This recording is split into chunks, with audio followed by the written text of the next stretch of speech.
បាទសូមគោរពជំរាបសួរពុកម៉ែពូមីងបងប្អូនអរគ្នាថ្ងៃនេះខ្ញុំបាទមានវីដេអូមួយចង់បង្ហាញអំពី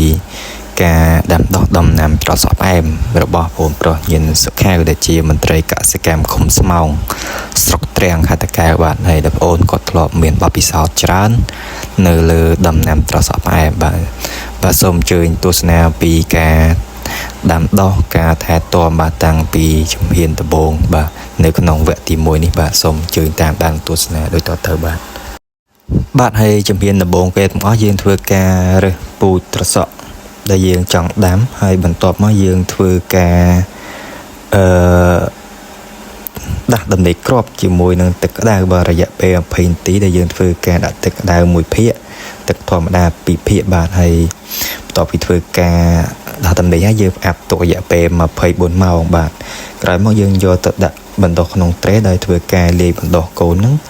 ដោយមានលាយដីជីជាតិ1ភាគប្រើជីកំប៉ុស្ត2ភាគនិងប្រើខ្ជុំអង្កាម2ភាគបាទច្របល់ចូលគ្នាឲ្យសព្វបាទក្រោយពីយើងដាក់ដាំបានរយៈពេល9ទៅ12ថ្ងៃក្រោយមកកូនត្រសក់របស់យើងមានសុខភាពល្អដូច្នេះយើងអាចធ្វើការយកមកដាំនៅក្នុងរងត្រសក់របស់យើងបានហើយបាទហើយបន្ទាប់នេះគឺអំពីការដាំដុះការលើករងការធ្វើទ្រើងបាទរបៀបធ្វើទ្រើងការលើករងហ្នឹងបាទសូមអញ្ជើញតាមដាននឹងទស្សនាហើយនេះជាទស្សនវិជ្ជានៅក្នុងចការរបស់យើងក្នុងចការរបស់យើងនេះរងរបស់វាមានទំហំទទឹង5គុណនឹង16ម៉ែត្រហើយយើងលើករងបាន3រងហើយខាងនេះយើងទៅដាំបាន4ថ្ងៃឯងចំណែកក្នុងរងនេះយើងដាំបានរយៈពេល3ថ្ងៃឯងហើយយើងមើលការលូតលាស់របស់វាបាន6ថ្នាំងហើយមកដល់ថ្ងៃនេះហើយសម្រាប់ការដាំត្រសក់ផ្អែមនេះផងដែរគឺរងរបស់វាហ្នឹងគឺយើងធ្វើលើទំហំ1ម៉ែត្រគុណនឹង15ម៉ែត្របានន័យថាទទឹងវា1ម៉ែត្របណ្ដោយវា15ហើយយើងដាំវា2ជូរច្រោះពីគុំនេះទៅគុំនេះវាប្រវែងកន្លះម៉ែត្រហើយពីគុំនេះទៅគុំនេះប្រវែង4ម៉ែត្រ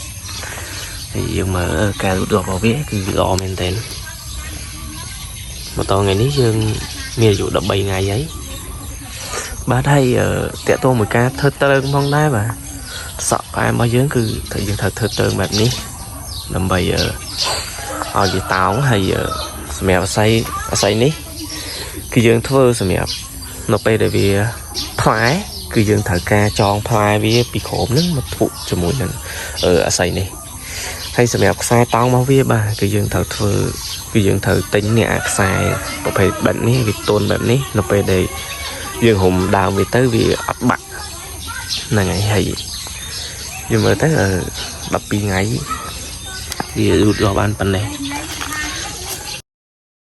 បាទទន្ទឹមនឹងការលូតលាស់របស់ដំណាំក៏តែងតែជួបឧបសគ្គដែរបាទជាពិសេសបញ្ហាសត្វល្អិតនិងជំងឺបាទ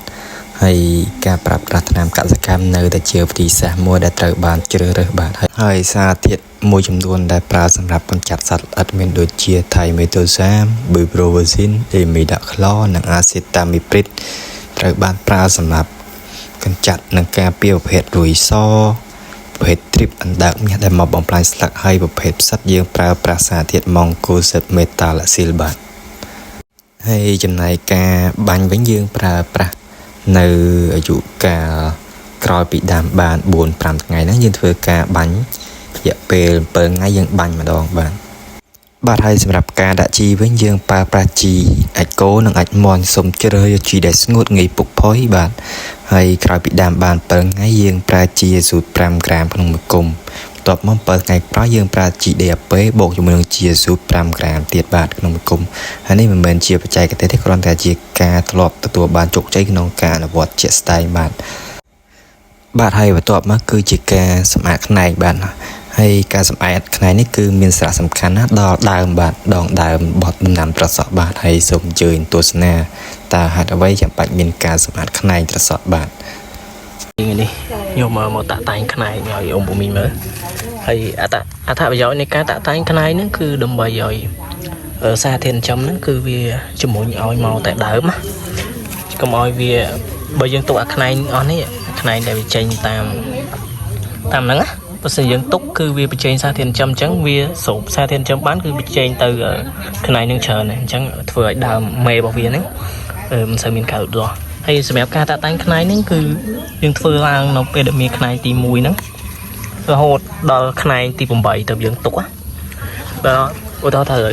ជាក់ស្ដែងដើមនេះអញ្ចឹងវាមានខ្នែងទី1ខ្នែងទី2ខ្នែងទី3ខ្នែងទី4ទី5ទី6ទី7អញ្ចឹងនៅពេលដល់ខ្នែងទី9គឺយើងចាប់ផ្ដើមទុកវាយើងឡើងតាក់តែងណាដោយសារអីដោយសារយើងទុកខ្នែងទី9ហ្នឹងគឺដើម្បីធ្វើការដំណើរលំអងរបស់វាហ្នឹងទុកយកផ្លែហើយសម្រាប់ការតាក់តែងខ្នែងហ្នឹងគឺមានតែប៉ុណ្្នឹងទេសូមអរគុណហើយបើសិនជាមានវីដេអូក្រោយខ្ញុំនឹងចែករំលែកបន្តទៀតបាទសូមអរគុណនេះហើយយើងចាប់ផ្ដើមសម្អាតខ្នែងវាដោយសារខ្នែងហ្នឹងទុកទៅវាបញ្ចេញសារធាតុចិញ្ចឹមមួយដើមមេអញ្ចឹងយើងសម្អាតអាខ្នែងដែលវាចេញច្រោះពីសឹកជាមួយដើមមេវាមានខ្នែងទៅអញ្ចឹងយើងសម្អាតវាចោលហ្នឹងមិនបាច់ទុកវាទេទុកវានាំបញ្ចេញសារធាតុចិញ្ចឹមអញ្ចឹងចេញមកទូចៗអញ្ចឹងយើងសម្អាតវាហើយបាទសូមអរគុណសម្រាប់ការតាមដាននិងទស្សនាពីការដាំដុះការថែទាំដំណាំត្រសក់ផ្អែមបាទនៅដំណាក់កាលលូតលាស់បាទហើយសូមជួយចុច like និង subscribe អ្នកមួយផងដើម្បីទទួលបានវីដេអូថ្មីហើយមួយទៀតខ្ញុំនឹងធ្វើវីដេអូអំពីការបង្កើតដំណើរលំអងនៃដំណាំត្រសក់ផ្អែមបាទសូមអរគុណសម្រាប់ការតាមដាននិងទស្សនាបាទ